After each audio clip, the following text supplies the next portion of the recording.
কালকে লাভ সারা রাত ঘুমাই নাই। এবং এই জাকির ইনি তো হাইরা মনে হয় কোথায় গেছেন আপনি? আর কোনো প্রশ্ন আছে? না, আপু আপু আপু একটু জানতে চাবো এই কি নিয়ে ব্যস্ততা যাচ্ছে আসলে একটু কালকে সারা রাত সবাই পার করছে কালকে লাভ সারা রাত ঘুমাই নাই। আপু মন মন মন খারাপ ছিল, বাট এখন মন ভালো আছে। কারণ হচ্ছে হার জিত থাকবেই। আর আমার কাছে মনে হয়েছে আমরা হারিনি, কারণ আমাদের জন্য মেসি আমাদের এই জেনারেশনটাকে, এখনকার জেনারেশন হোক আগের জেনারেশন হোক, মেসি একটা নাম দিয়ে গেছে, একটা ব্র্যান্ড মেসি। তো আমরা মেসিকে পেয়েছি, এবং মেসির জন্য যে এত মানুষ পাগল, আর্জেন্টিনার জন্য আমরা তো ছোটবেলা থেকে দেখে আসছি যে আমরা সবাই পাগল।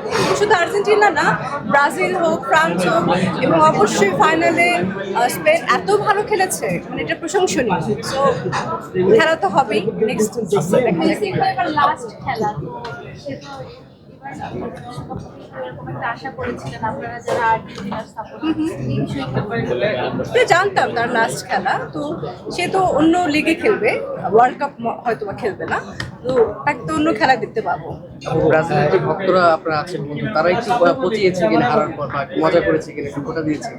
না না, আমরা ওরকম করে ব্রাজিল সাপোর্টারদেরকে নিয়ে কিন্তু আমরা খেলা দেখেছি, কারণ আমাদের সবাইকে একজন একজন করে চলে যেতে হয়েছে দল ছেড়ে, তো এটা খেলার পার্ট একটা।